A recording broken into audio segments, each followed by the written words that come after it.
ciidanka Kumaandooska Danab ee xoogga dalka Soomaaliyeed waa awoodda sida tooska uga hortagta dhigaraha cadowga waxa ay ku beegsadaan fariisimahooda iyo tababarsiinta.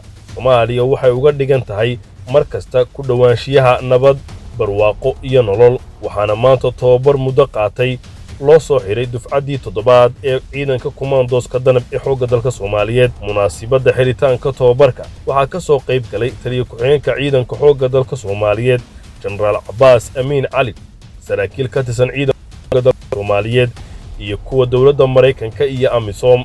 ciidanka ayaa ugu horreyn soo bandhigay dhoolutus heerkiisu sarreeyay kaasi oo ka turjumayay awoodda Kumaandooska xoogga dalka Soomaaliyeed ee Danab. madaxdii ka soo qayb gashayna ay aad ugu riyaaqeen dhoolutuska ciidanka.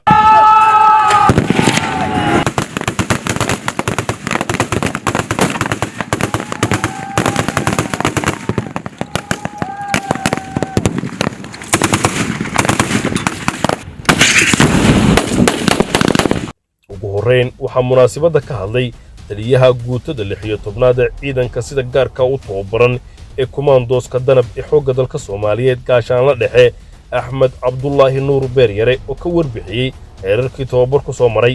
waxaan rabaa inaan iraado taliya xooggu fursadii aad siideen dhalinyarta Soomaaliya oo ahayd in sanad kasta dadka secondary ka soo qalin jibiya qofkii dooqiisa ciidan ahayd oo ku soo biiray ciidanka.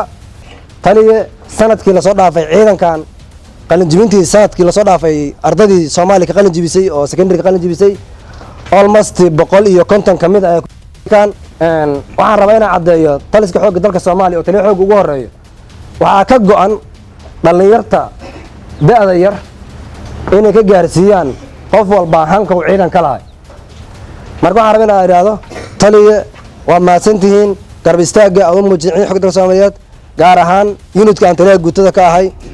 waxaan ka mahad celinayaa waqtigiina iyo wax walba oo noo garab istaagtay. waxaa isna goobta ka hadlay ku-xigeenka madaxa hoggaanka tababarka iyo wacyigelinta xoogga dalka Soomaaliyeed gaashaanle sare Cabdullaahi Yuusuf Cabdulle. runtii waxaan ka codsanayaa macallimiinta iyo taliyaha guutada in ardadii buundooyinka fiican heshay in naloo soo gudbiyo haddaan nahay hoggaanka tababarka si aan moralka ugu dhisno. taliyahana waxaan ka codsanayaa inuu arrintaas garab igu siiyo. madaxa maamuuska xoogga dalka Soomaaliyeed gaashaanle sare Maxamed Axmed Maxamed ayaa munaasabadda hadalka jeediyay waxaana uu yidhi maanta oo 2 bisha November ah ayaa tababarka lidii soo xiray. calaamadda Danab ciyaar laguma qaato. calaamadda Danab waa mid aad ku midoobaysaan, waa mid aad si wada jir ugu howlgalaysaan, waa mid ay ku seexan doonaan guuxa adinkeena ka soo baxo ummadda Soomaaliyeed. waxaa idinka rabaa marka inaad ilaalisaan maqaamkaas cutubka gaarka maanta ka mid noqonaysaan. taliye ku-xigeenka ciidanka xoogga dalka Soomaaliyeed sarreeye guuto Cabbaas Amiin Cali ayaa ka hadlay gabagabadii munaasabadda wuxuuna kula dardaarmay ciidanka tababarka dhammaystay inay u diyaargaroobaan difaaca dalka. ciidan cusub oo ku soo biiray xoogga dalka Soomaaliyeed oo dhalinyaro ah ayaa tihiin. aadna waan ugu faraxsanahay inaad nagala soo qayb gashaan dagaalanka cadowga waddanka dhibaatada u geysanayo. idinku waad garanaysaan, waad ogtihiin qof walba meel buu ka yimid, meel baa laga soo qoray. dhibaatada dadkaas lagu hayay waa la socotaan aan u malaynayaa mise maaha.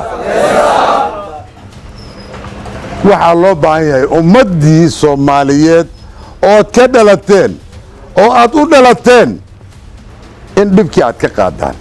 waxaa ladiin tababaray taasa ayada. ogow markaad qori aad wadato waxa weeye waad filanaysaa inaad dhaawacanto, inaad dhibatar waad filanaysaa.